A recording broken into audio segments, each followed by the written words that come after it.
everybody. So happy to be here with you today, and I hope you're having a fabulous week. I'm really excited about this project that we'll be working on today, but as always, let's see where we have people tuning in from. Sandy from Michigan, Eve from Washington State, Nancy from New Mexico. Thank you guys so much for being here. Liz is behind the camera. She'll be, asking all your fabulous questions. Hi, everybody. Yes, piping in with tips. And then we have Cole and Isaac helping run the cameras and make magic back there. So yeah, that's the whole crew. And let's just dive right into it. So today, this project that we're working on is called String Stars. And I really love string quilts. Jenny, hold on, let me make sure I get this right. I can't remember who it was now, but some fabulous quilter told Jenny that you should take a little bit of time every day to sew for yourself, to have some play time. Why can I not think? I literally wrote this down this morning. It's gone. It's left me. It'll come back. Anyway, take a little bit of time to sew for yourself. And with the string quilting, I find it to be really freeing and relaxing and fun. And it's a great to sew one block in the morning before you dive into something else that you have to tackle, just to feel like you're doing something for yourself. And this one comes together really fast. So to make this quilt, there's a couple things that you need to do. This is done with foundation piecing. So we do use these 10-inch paper piecing squares, and you can get these on our website. And I have some open here. Let me show you. They're just kind of a very thin paper. And we're going to use this as the foundation to build our block. And the reason that I love our 10-inch squares is then you can take and put these with, any 10-inch pre-cut that you might have, and all these possibilities are opened when you, have this to work with. And so it helps it play nicely with the pre-cuts, and you can create some magic. Then we're also going to use this Roxanne glue stick, or if you have a lapel stick, that will work as well. And we're going to start just by choosing our colors.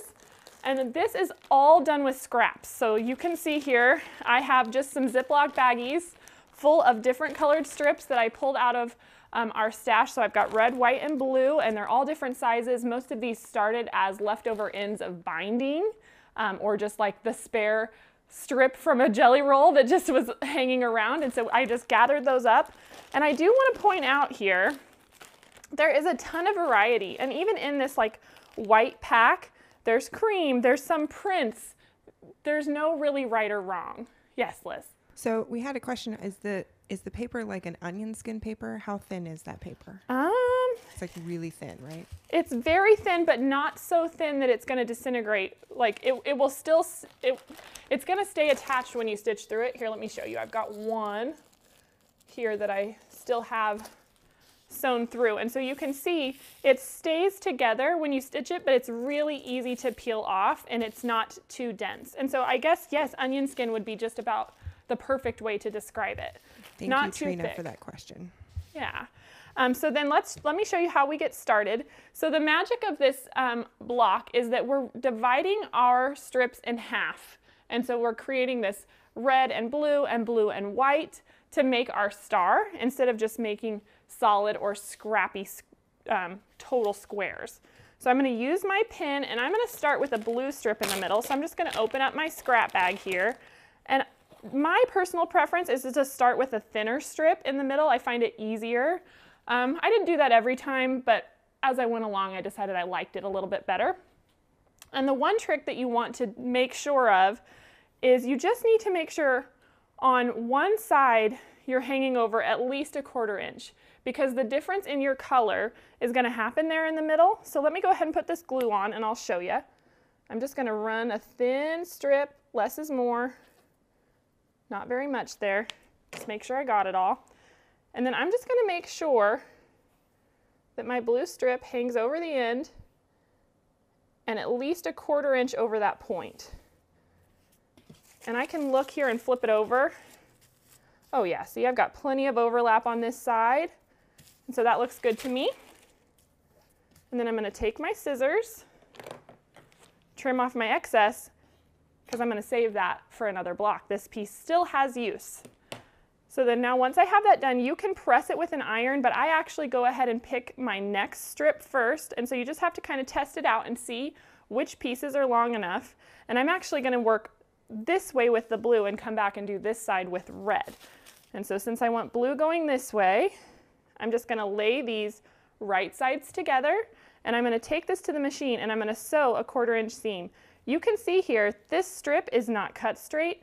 I'm just going to use this one underneath that looks straighter to my eye as the guide, and I'm going to sew a 1/4 inch all the way down. So let's do that. Because you're working from the point, your paper does kind of angle down, and so you can slide your strip down a little bit so that you have a little less waste, which leaves more strip for later on in the project. Hopefully that makes sense. And then I'm just gonna zoom down.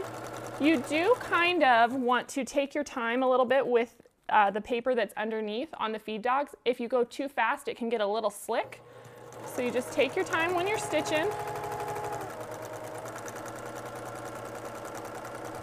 And while you're stitching, Linda Nilsson asked, what size width are the strips? And these being scrappy, they're all kinds of different widths, right? Yes, all over the place. What would be the smallest width you would start with? I personally don't like to go less than 1 inch, because I think once you sew, you know, a 1/4 inch seam on either side of that, it's going to get real small. You're only going to have a 1/2 inch of reveal. So you can see, now I'm just going to take this to the ironing board and roll this back and press it.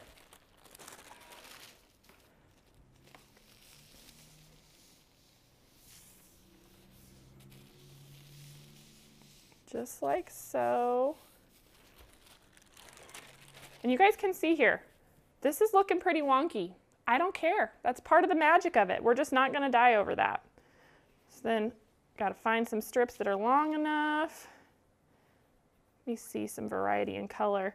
This one's kind of fun because it actually is like a blue-gray, and so to your eye you might think that's not going to work. I've got lots of kind of gray blues mixed in here, so I'm actually going to go ahead and use this one next. I like that dimension and variety, so I'm just going to lay this in here. And we're going to sew it down again.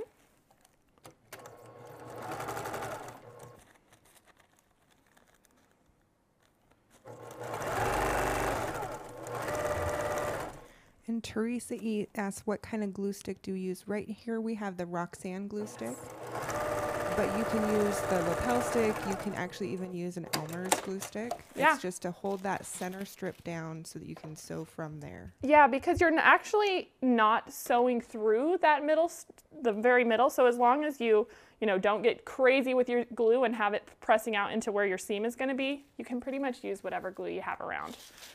It's really forgiving. This glue that I mentioned, this Roxanne glue, it actually makes it really easy to still get the paper off. That's going to be the only difference with some of your glues that are going to be a little stronger or tackier. Okay, and so you can see here, I just keep rolling this back, and now I'm just going to flip it around, and we're going to add a few red. We're going to pretend this side is all the way done, and I'll just show you how simple that is. And I actually want to show you a different method. So say you have just a wide 2.5 inch strip like this, and you don't really want to take the time to cut it down. You don't have to. So you can just lay this right on here and sew it down.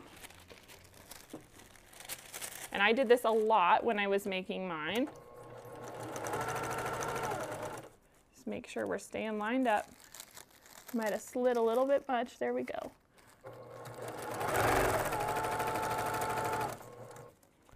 We're just going to sew all the way down here.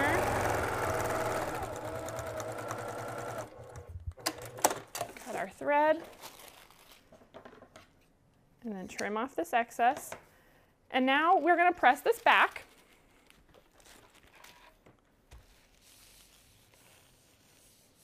Trina also asked, what temperature is the iron set on? Do you need to do something different because of the paper? Mine is just on high heat, just because I'm still pressing cotton on top of it, and I haven't had any trouble. You do want to pay attention at the end, and I'll talk about this in a little bit, if your paper wrinkles too much, just to make sure that you're keeping that 10-inch size. but I like my iron at high heat, so that's what I worked with. So you can see here I press this back. Now you could absolutely leave this at 2.5 inches if you like those wider strips. For me, I like some variety and you know, different sizes, and this is just a little bigger than I want. So I can actually now fold back the paper, lay this like this, and I'll just take my ruler from this point and measure over. Let's say I want 1.5 inches of reveal instead of 2.5. And then I can just trim that off. And now it's not quite so wide. And maybe I'll use this again, who knows? And then I can just fold my paper back over and find another piece and take this one to the machine. Let's sew one more. The other thing is, now that we're talking about variety, say that you've trimmed this and you still don't like the size and you still want it to be a little thinner. You don't have to lay this top fabric right on the edge. You can actually move this in a little bit and then sew right along here. And as long as when you press this back it covers it, that won't matter either. So let's just do that just to show you. Basically, the whole point of this project is there's not really any right or wrong as long as you're sewing your papers, your fabric to the paper. There we go.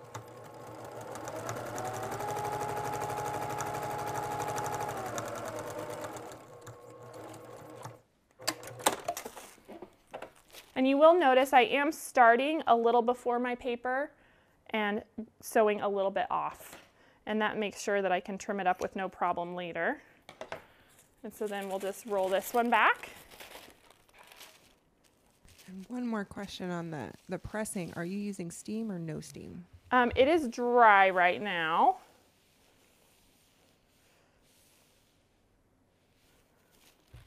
There we go. So you can see how that's starting to come together, and eventually you're going to have a block that looks like this. And you've taken all your pieces all the way to the end.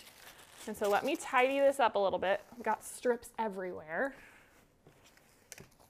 Clean some of these up.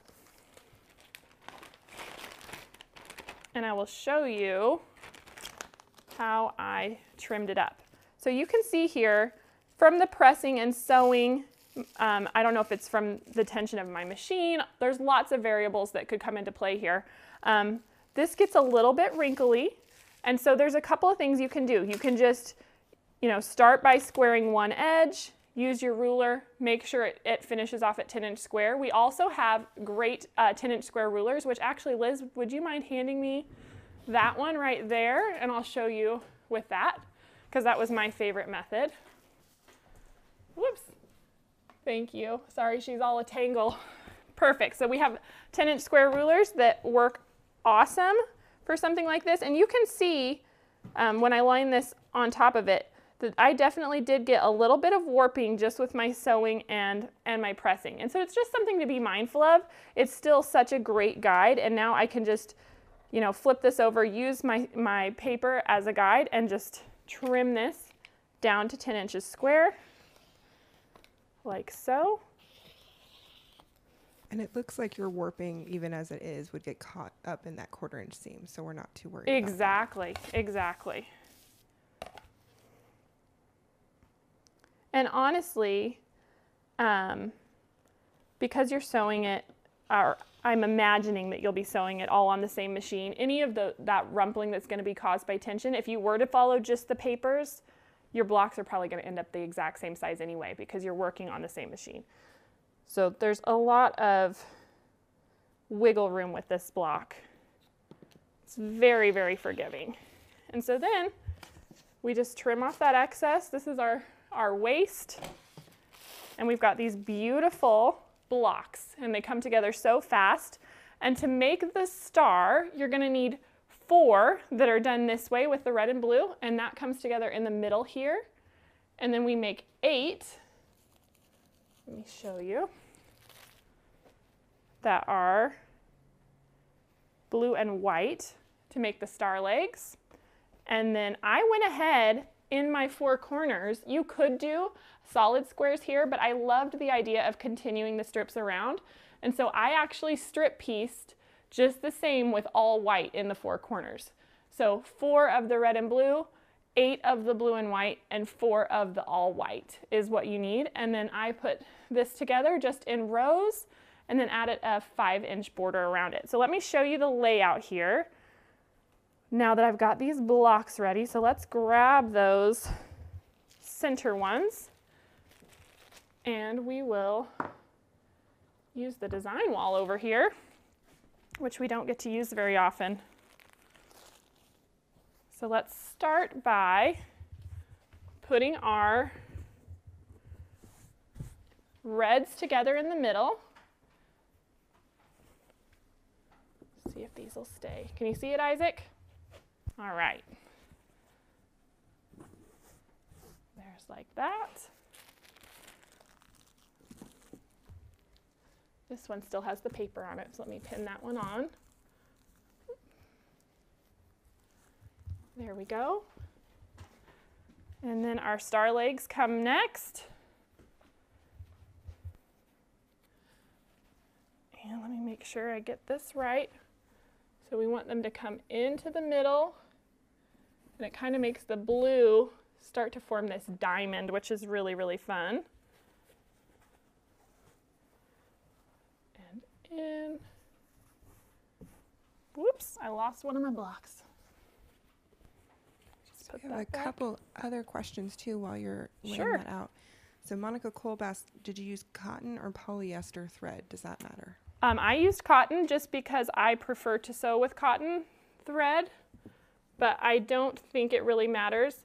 I've heard Jenny say a lot of times that when you look at antique quilts, it's not usually the thread that wears out. It's almost always the fabric. The fabric will wear through. So anyway, you can start to see here on the side where the star legs are coming together, and then we'll drop one of our white squares in the corner, just like that. And then on the finished quilt here, you can see how it all comes together. It's just 4 rows of 4 and that simple 5-inch border around it. It's so, so easy and so much fun, and I can't wait to hang this on my porch for the 4th of July. We always have a big party and decorate the house in red, white, and blue, so it's gonna be really fun. Do we have any other questions or anything? Yes. So Bernice Bell asks, are there 1.5-inch jelly rolls? Those are actually called honey buns. Yes. And they do exist. If you were going to do this not so much out of scraps, Yes. we actually have a connection today. We do. There's a little tie-in. So I don't know if you guys noticed, but the daily deal today is a pattern called Paper Stories, and it uses the exact same methods I just showed you, but with 2.5-inch strips, jelly roll strips. And so this is a sample of a quilt made using that pattern. Isn't this lovely? So, so pretty. And Jenny Fish from our team made this. It turned out so beautiful, and she was kind enough to share it with us. So if you're afraid of all the scrappy freestyling of this one, maybe give this one a try. It is the daily deal today, and so be sure to check that out.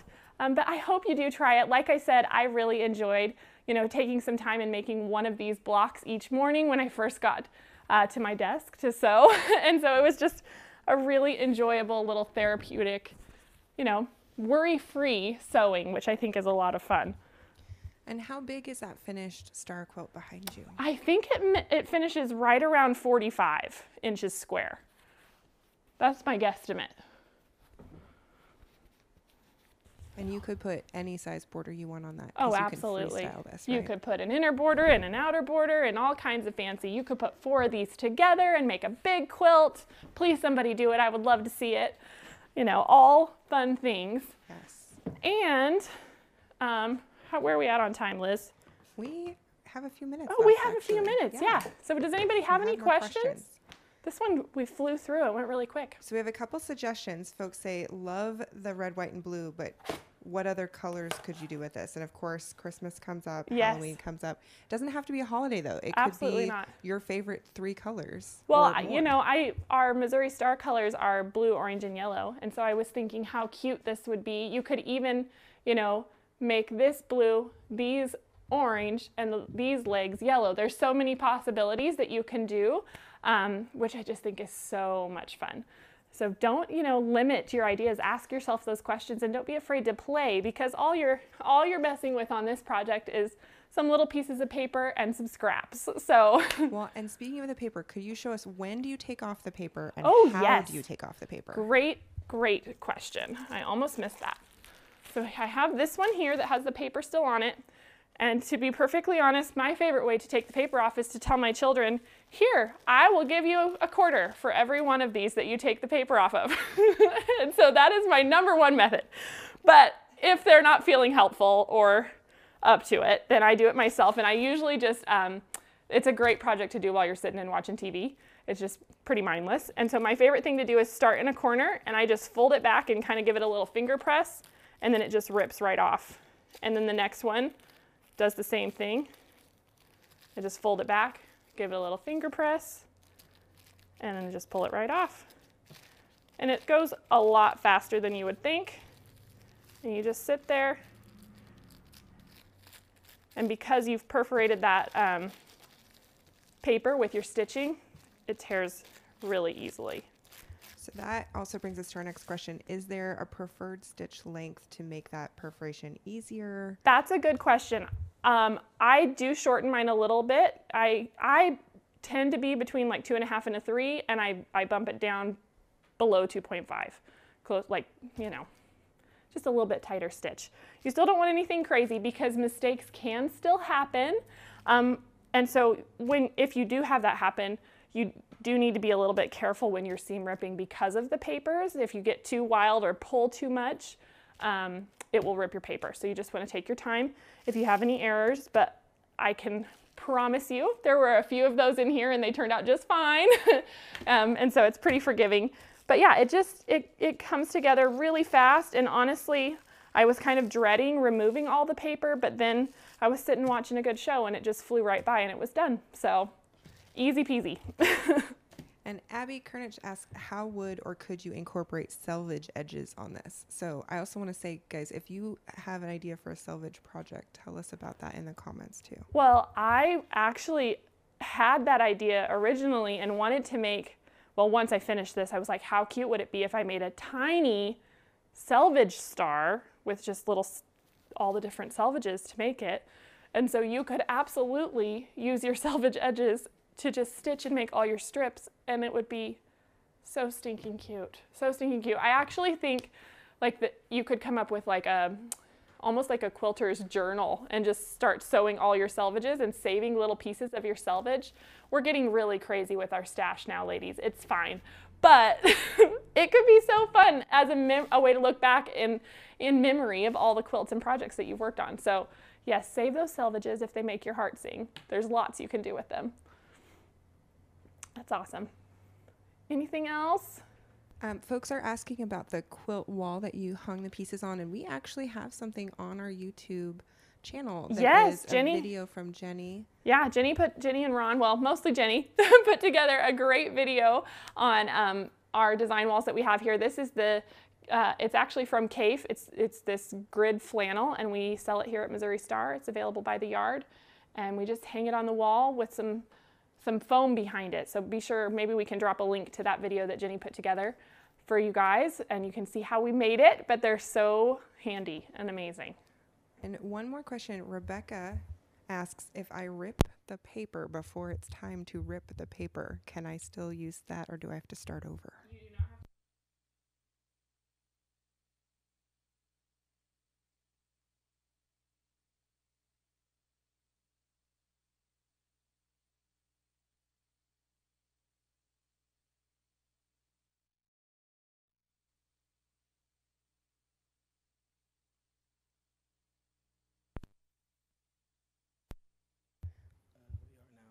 Okay.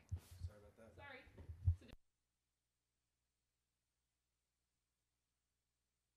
If you accidentally rip your paper, let me talk you through that again. Don't panic. There's plenty of extras in this pack. There's 50 in each package, and I think there's probably even a few more in there. There's just a lot. So if you accidentally were to rip one of your papers, you can just use your glue stick, run a line along the back side, and just add another paper to the back. Even having that second layer of paper is not going to cause any problems. And then that will again give you that foundation to work with, and just keep sewing. And also, you know, it might either way, you know. So, For me, a lot of times Misty? if it rips, it's not the whole length, it's just a little chunk. We got a couple questions around that. Just also, as you're gluing that together, are you using a regular glue stick, or can you still use that Roxanne glue stick? Can you just do that, or do you need to do something else to kind of stick that together? And then related question, does that make it harder to tear off later? Do you need to change the way you're stitching on it if you have multiple layers?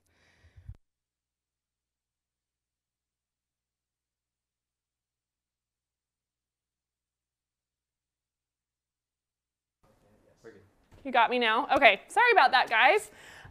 So some great questions that came through on that. If hopefully you heard Liz. I know you couldn't hear me during that. But so questions about if our paper were to accidentally tear, what can we do? I was just demoing that you can use that same glue stick on the back side, add a second piece for your stitching. I would not really change my habits too much. I would just keep stitching. The other thing I wanted to say is a lot of times a tear will just be a little piece. It's just going to be a little tiny chunk, and so I will just fold it back over, maybe even press it with an iron and keep going. If I haven't lost an entire section of my square, I'm not even going to bother with this. I'm just going to keep stitching and it will all work out fine in the end. And so that is my recommendation. Did I miss anything? Did I get them all? Just the last question, just for clarification, you do go ahead and rip off the paper before you sew the blocks to each other. Yes, actually, that's another great question. You can do it either way. I prefer to rip it off before I piece the blocks together because I find it tricky to get that 1/4 inch little paper piece out. It's just a lot of work, especially as your rows and seams come together. Those ones are trickier than the actual, you know, on the back here that we're working with. But because of how you're piecing, you do get a little bit of bias and stretch. And so if you are one that worries about bias, keep the papers on when you stitch them together, because then again, you've got that foundation and you're not going to get the stretch and the wonkiness that you would. I don't worry about it because I work with bias a lot, and so I just, you know, don't pull and tug. But if you're one that finds yourself pulling and tugging, it can warp a little bit, so keep the papers on. That's a great question. And then can you tell us about the stitching that actually quilts this beauty together? Okay, so we just sent this to our fabulous quilting department here at Missouri Star, and this is quilted in stars and loops, which I think is the perfect finish for it. And we just did a cream thread to blend, which I think looks beautiful. A lot of people worry about using cream on dark colors, but I think it still just lets the pattern shine, which is what I really wanted. And I love how it turned out. I think it's really, really cute. And they did a fabulous job as always. Love that quick edge to edge. So thank you guys. Oh, yes, thank you. I almost forgot. I'm super excited. We have a really fun project for next week. I'm going to tuck all of my finished blocks into this, but I'm going to teach you guys how to make this really great project bag. So tune in next Tuesday and I'll see you there. Thank you.